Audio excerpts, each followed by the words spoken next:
Hello, my name is Suzannah Young. I'm a policy officer at the National Housing Federation.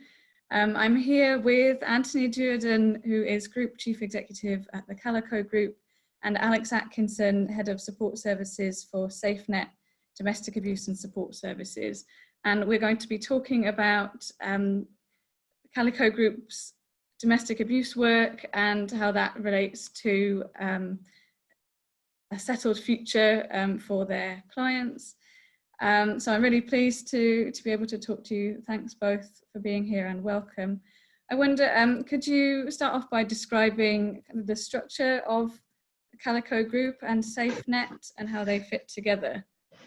Yep. Who wants to start? So I'll start with Calico. So Calico started off 20 years ago as a LSVT stock transfer in Burnley. Over the last probably around 10 years, we've grown and become a group of charities that do a range of different things, all linked together, all with kind of housing at the heart of it. And one of those charities is SafeNet, who Alex will tell you about. But we also have a charity that works with addiction. We do a lot of homelessness work, a lot of work around social enterprise, getting young people into work.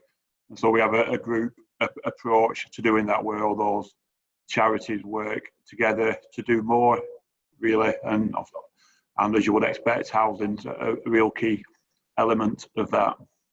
And so we've grown over that time to be quite a large organisation that does an awful lot more than we did as just as an housing organisation. I think Alex is best placed to tell you about SafeNet.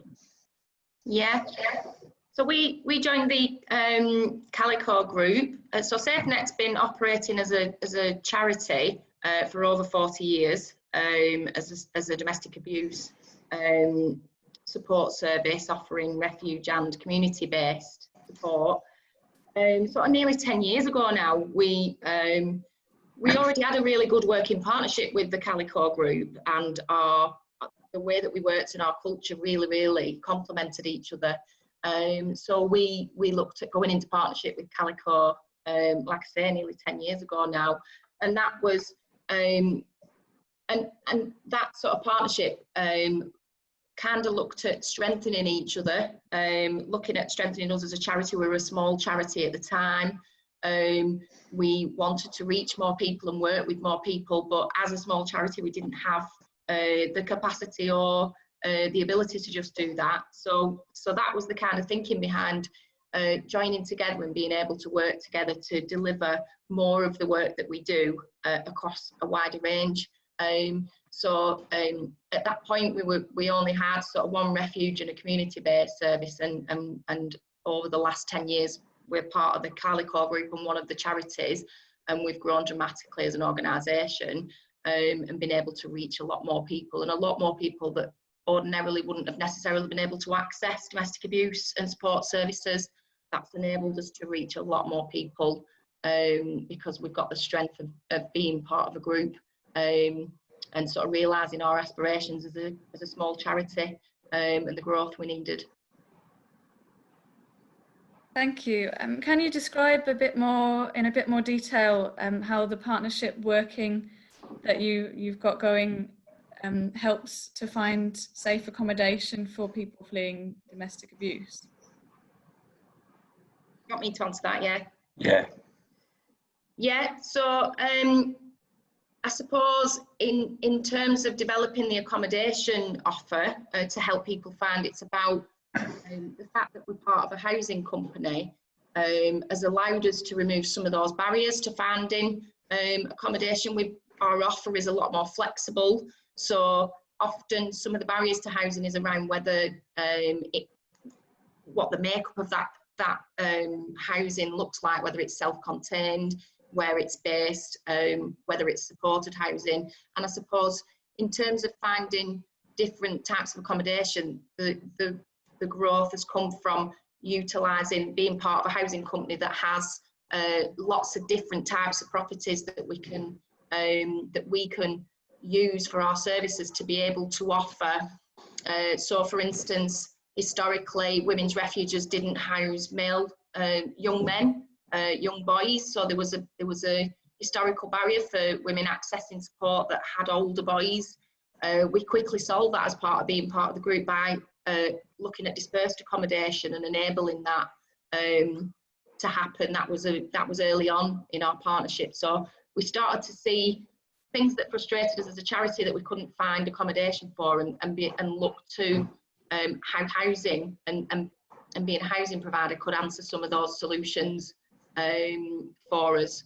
So that was one of the early things, and then more recently looking at actually building, accessing money to build new accommodation that provides more specialised services, but designing the accommodation, being part of that whole design right from the beginning to ensure it meets the needs right from the beginning, so that the projects become successful and they achieve what our aim is. So for instance, Jane's Place, which is a high level complex needs unit, we consulted 2 years before getting the funding and did a whole feasibility around being able to, that was one of our aspirations as a charity, to remove those barriers for people with additional needs, and that was a long-term project that we worked on that has proved to be really successful, and offer more self-contained accommodation that enables us to offer safe accommodation, manage the risk,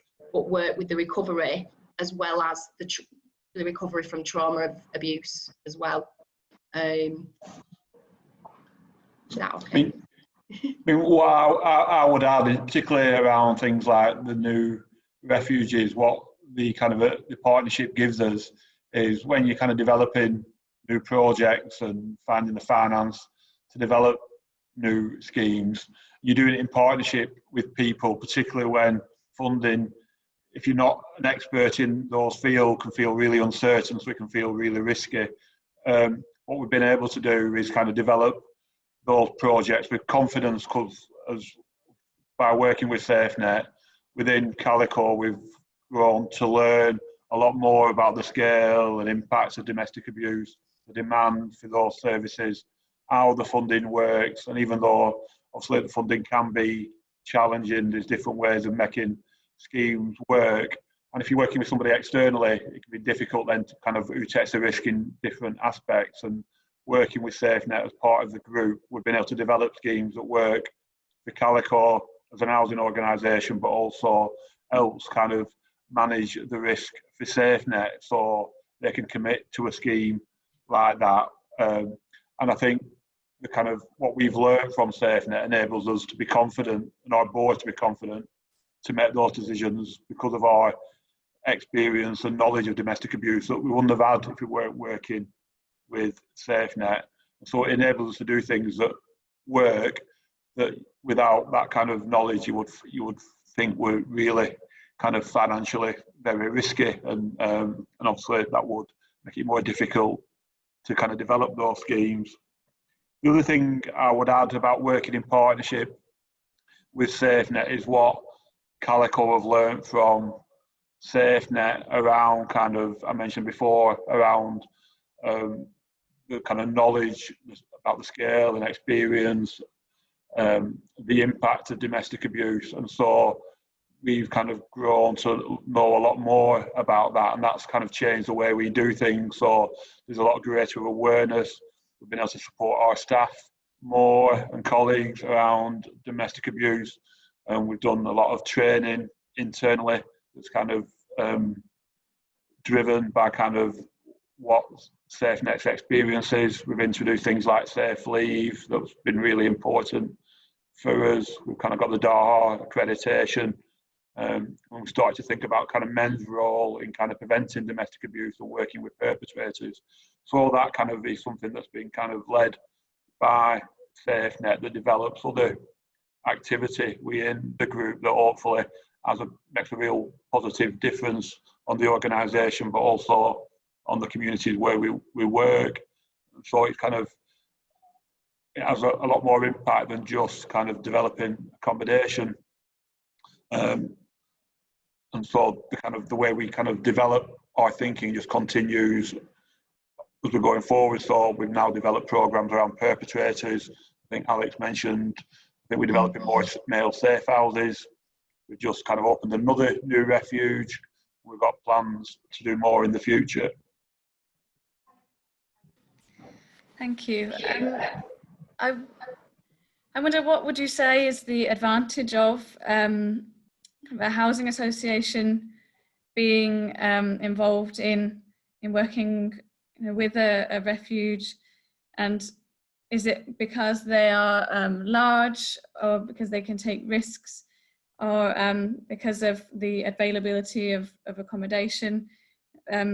What can other housing associations, for example, learn from the partnership that you have?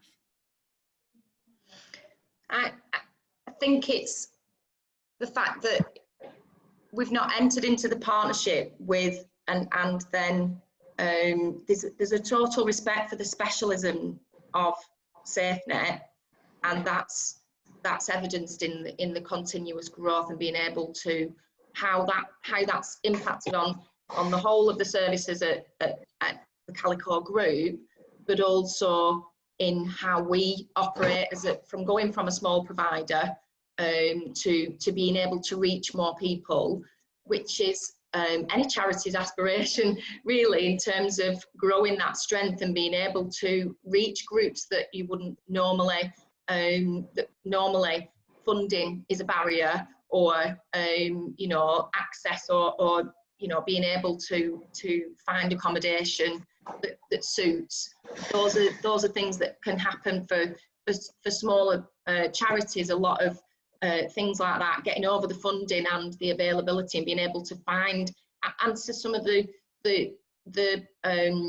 solve some of the problems that are faced by not having that, has just made it a lot stronger. I think that's the benefit of being part of the group, but also the other charities within the group. We've learned, we work with so many other specialist providers in recovery, which has enabled us to develop our and look at the way that we view working with complex needs, and being able to take those risks, but they're managed risks, and they're also we also educate each other and raise each other's awareness to it. So I suppose the benefit of the whole group has enabled that to happen, and that's part of why, like Anthony said, when it goes to the board, it really is a sort of a group effort to make sure that the projects are successful and well supported. I understand that you have a programme working specifically with people who have no recourse to public funds. Could you explain how that works? Yeah, and again, any domestic abuse agency will receive throughout the year many referrals for predominantly women escaping domestic abuse with no recourse to public funds, and won't have the funding to be able to support that place in the accommodation.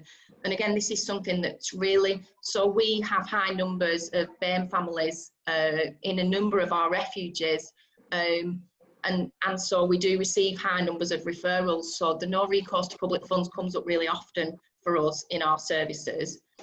And saying no on the basis of funding doesn't sit right with us as an organisation, in that that family needs safe accommodation. Those immediate needs is around safety and accommodation, and being able to find a settled way in life, and that's really important to us as a charity. So we developed because we cover more, in terms of geography, a larger area. We do have some economies of scale that allows us to be able to apply the additional funding from our services to be able to support at least one place in any of our refuges at any one time. So that's currently sort of six spaces that we could potentially give a 3-month funding, and that 3 months gives it gives time to people to be able to recover, have a bit of breathing space, get the applications that need to happen. when you're accessing emergency accommodation, time is important, and being able to access it without the barriers, and removing those barriers is really important, because they might only get that one opportunity to get a place in refuge. So I suppose the funding element of it can be a real barrier for smaller organisations. For us, we took a decision that we formally wanted to support that, and give that funding across to give more, to allow more space for families with no recourse coming into our services. That was really important for us.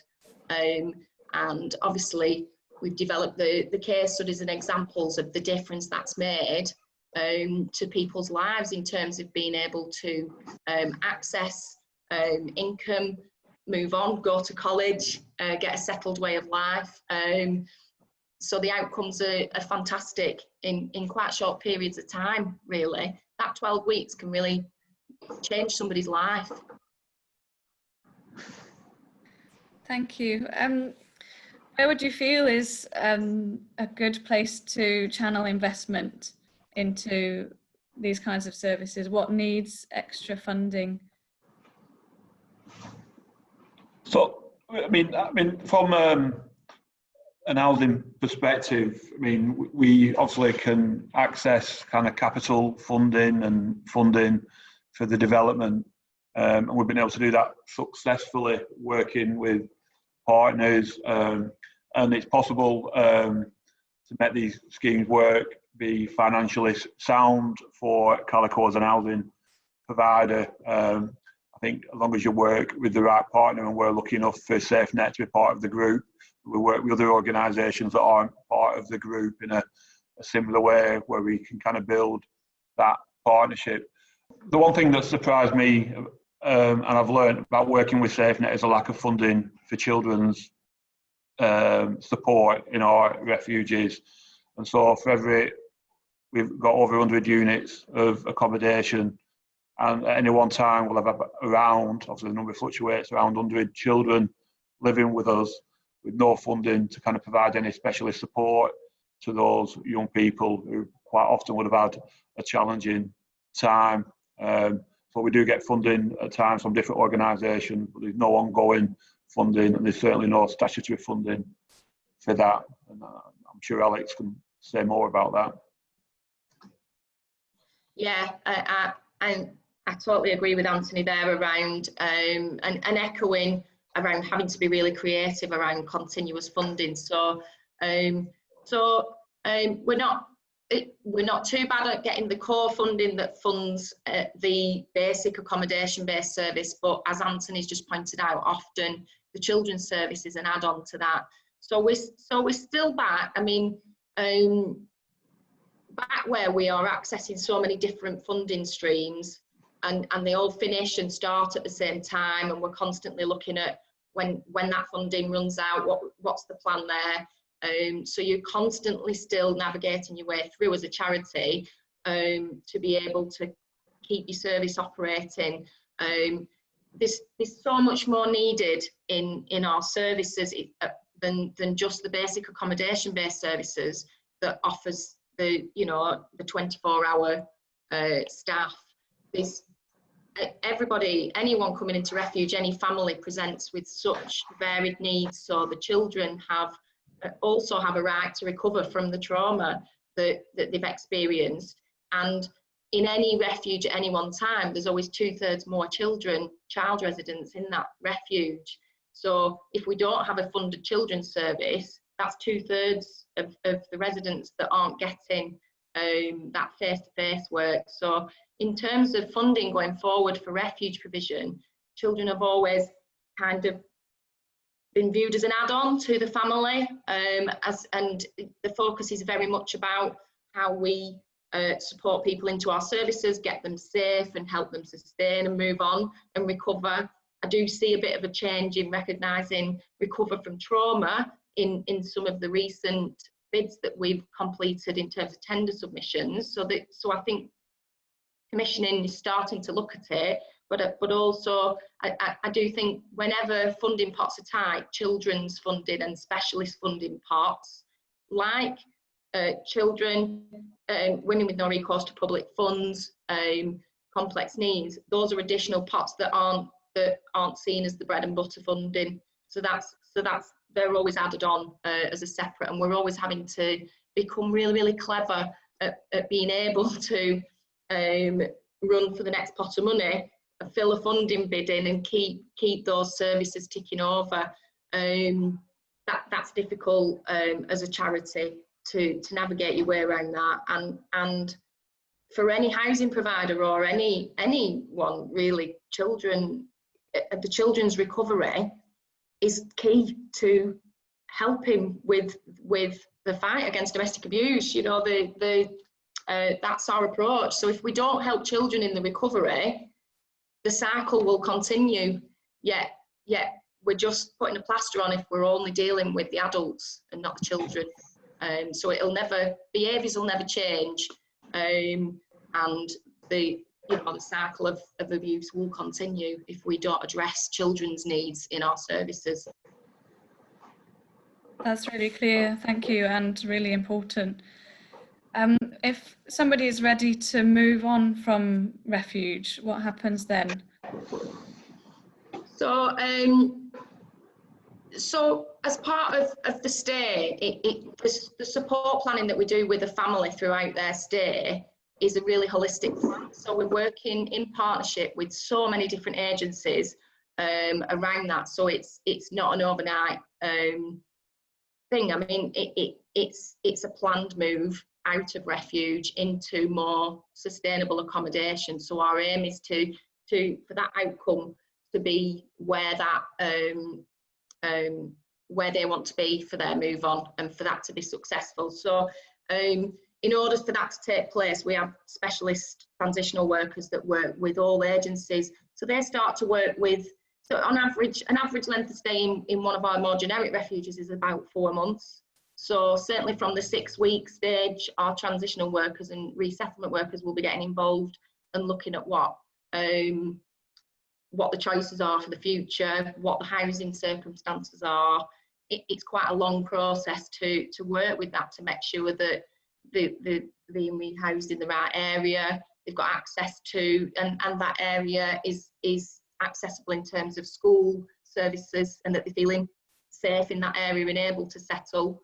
And there's a lot of long-term group work that goes on throughout refuge that is focused on recovery and raising awareness around domestic abuse and the impact, so that helps them once they've moved on as well, and that can continue after they've left the services. We work really creatively with so many housing providers to access good standard accommodation in terms of move on options. Calico provides some of that in the areas where they're more developed and where they've got properties. In other areas, it's really important to have some really good partnerships with housing and a really clear protocol for how you move people out of the services. So our move on policy has been done in negotiation with all the different areas that we work in, so that people are clear around how we do that and how we achieve that. I mean, the only thing I would add to that is that from a Calico kind of housing perspective, what we've learned around some of the barriers that in the past that we may have placed on people moving out of refuge into longer term sustainable accommodation, for things like arrears and kind of antisocial behaviour that might be cases in the past. And so we've learned a lot around kind of adapting the way we kind of let properties, working in, not just working with SafeNet, but working with other organisations to make sure that we can be as supportive as possible.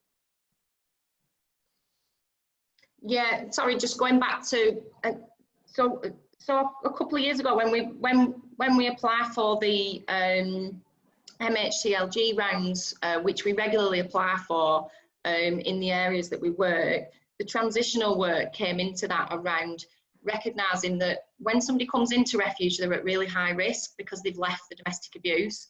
And that risk, again, is escalated when they're leaving, and that could be pressure to return to partner. It could be feeling unsafe, feeling unsettled and unsupported. So being able to manage that transition is really important, and also setting really clear expectations with the housing provider that there may well be further vulnerabilities, and that might carry on into that tenancy, and making sure that that's supported by housing providers, you know, the housing provider going forward. Being really clear about, just because they've come through the refuge and they've gone through some of the recovery process, you've also got to have really clear expectations around people's capacity to sustain a tenancy, still needing that support. So it's recognising that as well. That's something that we've worked with over the years to develop those clear relationships. And it's like what Anthony said, it's about educating people around domestic abuse, and that can present in all, and can mask what looks like antisocial behaviour or maybe how somebody's coping. That there's lots of indicators to domestic abuse that can present as other issues and be missed and not supported. It can be dealt with punitively rather than supportively. Just to pick up on that point, could you tell us more about your DAHA accreditation journey? Anthony, you mentioned that earlier. Yeah, I mean, the other thing I will say, so I think for years we've worked with SafeNet, and we thought that we were doing an awful lot of good work around domestic abuse services, and to an extent we would have seen ourselves as kind of leading the way compared to a lot of other organisations. Then we looked at the DAHA accreditation, and there were some things that we were kind of that weren't as good as they should be, and so we've kind of, as a result of working to that accreditation, we've reviewed kind of some of our kind of policies and procedures around, like we've just mentioned, about how we let properties. We've reviewed our kind of policies and procedures around how we support our colleagues, how we kind of promote and our kind of services and what we do. And so we've kind of learned from that accreditation some other improvements we can made, which we've now made, and it's kind of very much created a number of people that are leading on domestic abuse within kind of the housing side of Calico, and it's been really pleased to see kind of a number of kind of men leading that work as well. We recognise as men we have an important role to play, but obviously working with SafeNet kind of makes it a bit easier for us in terms of how we kind of get that kind of education, that experience, that expertise. So I think we got the accreditation I think late last year. I think we got it over early this year, so we're really pleased to get that, and it makes sure that we have that ongoing focus. I'm not sure we would lose it with SafeNet, but I think it's something that we found really valuable. I think I was on the working group to achieve the DAHA accreditation, and I suppose my comment around it really would be, what was refreshing to me is that we played quite a small role in that, in terms of, obviously there's an expectation that we would have a lot of that in place as a domestic abuse agency, but it wasn't SafeNet that was driving that. That was other people in the organisation, in the group, that wanted to achieve that. So we played, for me, quite what I would say is quite a small role in actually achieving the accreditation, the reviewing the policies and making sure, planning the training, and sort of, certainly last year in the 16 days of action, it was prominent men in the group that led on that campaign, which is what that's about, which is really refreshing that we're there. It's there when it's not us constantly having to remind people to mark a particular day to do with domestic abuse. So that's what I find refreshing in terms of the journey for the DAHA, to achieve the DAHA, in that it was really, really well supported by all different parts of the group. A lot of people have a role to play and continue. We have our ambassadors, and we continue to make sure that domestic abuse is kept high on the agenda throughout, and particularly during COVID, to make sure that we are finding really creative ways to reach families that are perhaps not visible currently in our communities because of the restrictions. So that's been really important, and that's not just us driving that as a domestic abuse organisation, that's been everybody. Thank you. I think we can draw this to a close now. I've come to the end of my questions, but I just wondered if there was anything you wanted to add about your experience before we finish. I mean, the only thing I would add that, I mean, it feels like it's the right thing for all housing providers to be working with the local kind of refuge providers, and we very much, and Alex mentioned before, that we see SafeNet as a specialist in this, and we kind of let them get on with delivering the services, and we find the ways we can do to support it. And I think all organisations can do that, and it's the right thing to do. And I think it feels obvious, but not everybody does it. And the only other thing I would add is just what we've got back from that by kind of working with organisations like SafeNet in terms of improving kind of our knowledge and experience and expertise in the way we do things, that kind of just adds a lot to kind of the type of organisation we are, our strength in terms of what we do, yeah, and the services we offer. So I think that's the only thing I would add. I think in terms of a SafeNet perspective, I think for us it's going back to what I said at the beginning around some of the work that we're doing now was really aspirational, and some organisations still see these as barriers because of the limitations.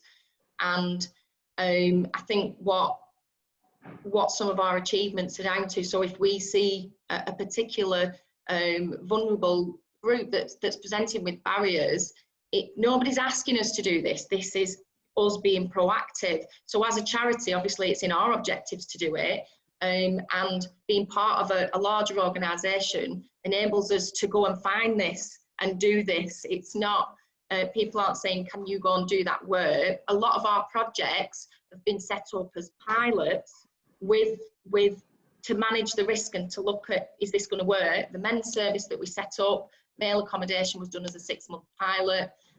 We opened Jane's Place without funding, and then just at the last minute got a small amount of MHCLG. That wasn't a commission service, it's only just become a commission service in the last year. So a lot of what we're doing is really look, I can't say it, innovative work, but it's about us just not letting those barriers get in the way of reaching people, and that's what's at the heart of it, really, isn't it? It is about reaching people that can't access services and safe accommodation, and we're actively out there doing it, and not letting what would normally be a barrier get in the way as an organisation from us achieving that. So I think that's the positive for us. Some of the stuff that we're doing now, I don't, quite a few years ago wouldn't have thought we'd be anywhere near to doing that now, what we're achieving and how many people we're working with and reaching. I mean, and I think that's really important, that linking housing up to the support that's available shouldn't be innovative, but there's lots of barriers in the way of doing that, which working together we've been able to overcome. But it seems quite obvious that organisations and services should be kind of set up like that, but for whatever reason they're not, and there's reasons for that, and there's things that get in the way, and we've been able to kind of overcome those barriers, which is why we're doing things that other organisations don't. But there is no reason why other organisations couldn't do it either. Yeah. Great, thank you. Thanks both for speaking to us today.